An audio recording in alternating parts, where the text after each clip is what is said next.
আসসালামু আলাইকুম, welcome to my channel SL cooking world. আশা করি আল্লাহর রহমতে সবাই ভালো আছেন। আজকে আপনাদের সাথে দ্য ক্যাফে রিওর ভিডিও শেয়ার করব। আসলে সেইখানে গিয়েছিলাম, ভাবলাম আপনাদের জন্য একটু ভিডিও করে নিয়ে আসি, হয়তো আপনাদের এতে একটু উপকার হবে। তো এটা উত্তরার 4 নম্বর সেক্টরে জসিমউদ্দিন রোডে অবস্থিত। এই ক্যাফে রিওর প্রাইস হচ্ছে পার পারসন 700 টাকা করে, 100+ আইটেম। যেহেতু আমি সবগুলো জিনিসের নাম লিখে দিয়েছি তাই টেস্টের কথা বলছি। আমি শুধু থাই স্যুপটাই ট্রাই করেছি, এটা টেস্ট ভালো ছিল, তবে চিকেনের পরিমাণটা একটু কম ছিল। আর অ্যাপিটাইজারের মধ্যে ফ্রেঞ্চ ফ্রাই আর অন্থনটা আমি ট্রাই করেছি, এগুলো ভালোই ছিল টেস্ট। সসের মধ্যে শুধুমাত্র টমেটো সসটাই ট্রাই করেছি, এটা তো নর্মাল যেমন থাকে সেই রকমই ছিল এর টেস্ট। অলিভ এখানে আমি ট্রাই করিনি, সুশি আমার ছেলে ট্রাই করেছে, ওর কাছে একবার বলে ভালো লেগেছে আর একবার বলে বমি আসছে। তো চটপটিটা আমি ট্রাই করেছি, এখানে বেশ ভালো ছিল, টক ছাড়াও বেশ ভালো ছিল। সালাদের মধ্যে কিছু কিছু সালাদ আমি ট্রাই করেছি, তবে যতগুলো সালাদ ট্রাই করেছি তার মধ্যে শুধুমাত্র পাস্তা সালাদটা বাদ দিয়ে সবগুলো সালাদই মোটামুটি ভালো লেগেছে। ফ্রেশ ফ্রুটসটা সবচেয়ে বেশি ভালো লেগেছে আমার কাছে। আর এখানে সব ধরনের সালাদ ট্রাই করা হয়নি, তবে যতগুলো ট্রাই করেছি মোটামুটি ভালো ছিল। কিডনি বিন সালাদটা ভালো ছিল, তবে এই সালাদটা মানে পাস্তা সালাদটা খুবই বাজে লেগেছে। পিনাট সালাদটা স্পেশালি অনেক ভালো লেগেছে।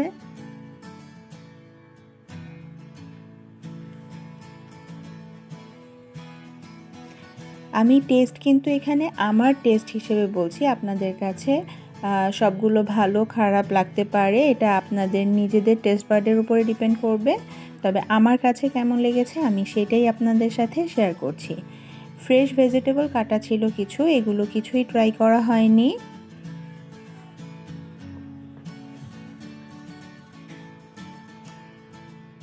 এখানে অনেক ধরনের ভর্তা ছিল আর অনেক ধরনের ভাজি ছিল। অনেস্টলি বলতে গেলে আমি কিন্তু এখান থেকে একটা কিছুও ট্রাই করিনি, মানে দেশি খাবারগুলোর মধ্যে ভর্তা ভাজির মধ্যে কিছুই ট্রাই করা হয়নি। সেখানে অনেক ধরনের ভাজি ছিল, আপনারা ট্রাই করতে পারেন, হয়তো স্টিম রাইসের সাথে সবগুলোই ভালো লাগতে পারে। যেহেতু এই ভিডিও করাতে আমরা প্রফেশনাল না, তাই একটু অন্যরকম হতে পারে, প্লিজ এটা নিয়ে কোনো মাইন্ড করবেন না। নেক্সটে যদি কখনো শেয়ার করি ইনশাল্লাহ ভালো করেই শেয়ার করার চেষ্টা করব।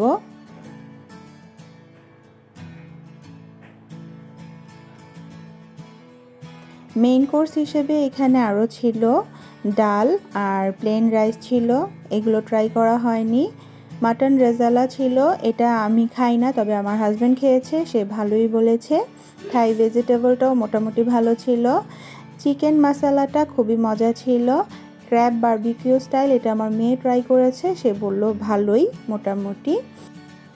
চিকেন চিলি অনিয়নটাও বেশ ভালো লেগেছে। বিফ চিলি অনিয়নটা আমার কাছে খুব ভালো লেগেছে। বাটার নান খেয়েছি, বেশ সফট ছিল। এই কাবাবটা তেমন বেশি ভালো লাগেনি। চিকেন ফ্রাইটা ভালো ছিল, তবে একটু শক্ত ছিল। ফ্রাইড রাইসটাও ভালো লেগেছে, তবে বিরিয়ানিতে অতিরিক্ত গোলাপজল ব্যবহার করেছে। চিকেন উইংসটাও ভালো লেগেছে, চাউমিনটাও মোটামুটি ভালো ছিল। সটে ভেজিটেবলটা ট্রাই করিনি, তবে ডোরি ফিশটা খুবই ভালো ছিল, এটা মুখে দেওয়ার সাথে সাথেই মেল্ট হয়ে গিয়েছিল। আর এখানে সুইট অ্যান্ড সাওয়ার চিকেনটাও মোটামুটি ভালো ছিল টেস্টটা।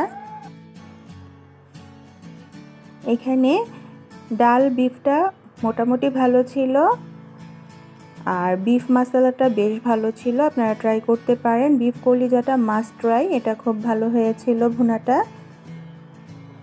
এখানে পাস্তা আরাবিয়ানটাও বেশ ভালো ছিল, আর অরেঞ্জ ড্রিঙ্ক ছিল একটা, আর পানি ছিল। ডেজার্ট হিসেবে ছিল একটা ক্যাফে রিও স্পেশাল কেক, যেটা বেশ ভালো ছিল, খুবই সফট। আর এখানে পায়েসটা মোটামুটি, সেমাইটাও মোটামুটি ছিল, সাবুদানার পায়েসটা মোটামুটি ভালো ছিল। তবে এখানে শাহি টুকরাটা বেশ মজা ছিল, মানে মিষ্টিটা একটু কম ছিল। অ্যারাবিয়ান ব্রেডটাও 50-50 মোটামুটি ভালো ছিল।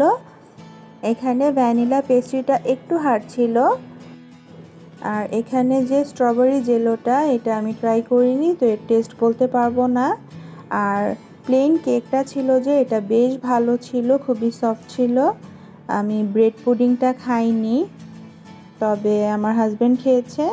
মোটামুটি ছিল টেস্ট আর কি। প্যানাকোটাটা কেউই ট্রাই করিনি, কারণ আমাদের কাছে প্যানাকোটাটা ভালো লাগে না। এই জেলো পুডিংটাও ট্রাই করা হয়নি। চকলেট পেস্ট্রিটা হার্ড ছিল, আর গোলাপ জামুনটা 50-50। পরিবেশ বলতে গেলে খুবই ভালো পরিবেশ, অনেক বড় এরিয়া নিয়ে, মানে সিটিং এরিয়াটা, তাই এখানে কোনো গ্যাদারিং হয় না, কোনো সমস্যা হয় না। আর ছবি তোলারও অনেকগুলো কর্নার ছিল, এই জিনিসটা খুব ভালো। ওয়াশরুমটাও বেশ পরিষ্কার ছিল। এদের সার্ভিস বলতে গেলে কিন্তু খুবই ভালো। এটা প্রায় 1.5 ঘন্টা পর আমি ডেজার্ট নিচ্ছিলাম, সেই ভিডিও, তখনও সব কিছু ছিল। আর সার্ভিসটা খুবই ভালো, কোনো কিছুই আমি এখানে খালি দেখিনি, কোনো ডিশ, মানে একটু পরপরই তারা রিফিল করেছে। এই জিনিসটা আমার কাছে খুব ভালো লেগেছে। প্রত্যেকটা জিনিসই শেষ পর্যন্ত মোটামুটি ছিল, খালি ছিল না কোনোটাই। তো চেষ্টা করবেন ডেজার্টটা একটু তাড়াতাড়ি নেয়ার, তাহলে সব আইটেম আপনারা পেয়ে যাবেন। তা না হলে শেষের দিকে ডেজার্টটাতে একটু শর্ট পড়তে পারে। প্রথমেই ডেজার্টের রিভিউ দিচ্ছি আপনাদের সাথে। চকলেট পেস্ট্রিটা একটু হার্ড ছিল, আর ভ্যানিলা পেস্ট্রিটাও একটু হার্ড ছিল, তবে বাকি যেই দুইটা কেক এইগুলো কিন্তু বেশ টেস্টি ছিল আর ফ্রেশ ছিল।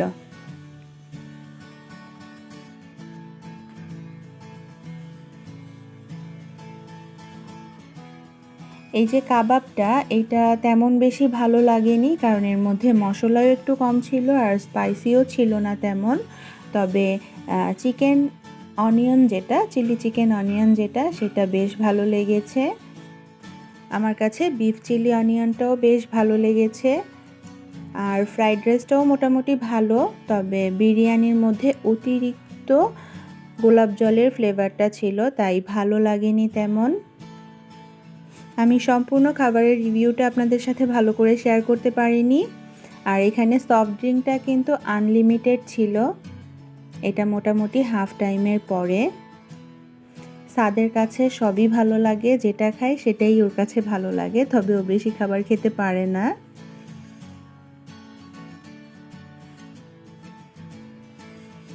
এই যে পাস্তা সালাডটা, এটা সবচেয়ে বাজে লেগেছে। এটা মুখে দেওয়ার পর আমার বমি চলে এসেছিল, মানে এটা পুরোপুরি মিষ্টি। তবে এই সালাডটা একটু অন্যরকম ড্রেসিং দিয়ে যদি সার্ভ করতো ভালো লাগতো। এই পিনাট সালাডটা বেশ ভালো লেগেছে। পিনাট সালাদের মধ্যে পিনাট ছিল, কিউকাম্বার ছিল, আর হচ্ছে টমেটো, একটু সরিষা তেলের ফ্লেভার ছিল, তবে ভালো লেগেছে এই সালাডটা। গোলাপ জামটা বলতে গেলে তেমন বেশি ভালো ছিল না, কারণ এর মাঝখানে একটু দানা ভাব ছিল। তো গোলাপ জামটা আমার কাছে তেমন ভালো লাগেনি, আবার একদম খারাপও না। শাহি টুকরার টেস্টটাও ভালো ছিল, মানে মিষ্টিটা একটু কম ছিল, তবে ভালো। তো সব মিলিয়ে ক্যাফেরিওর অভিজ্ঞতাটা আমার কাছে ভালো লেগেছে। ভিডিওটি আপনাদের কাছে কেমন লেগেছে প্লিজ কমেন্টে জানাবেন। ভিডিওটি ভালো লাগলে প্লিজ লাইক করবেন, বেশি বেশি শেয়ার করবেন, আর আমার চ্যানেলটা সাবস্ক্রাইব করবেন। আজ এই পর্যন্তই, আল্লাহ হাফেজ।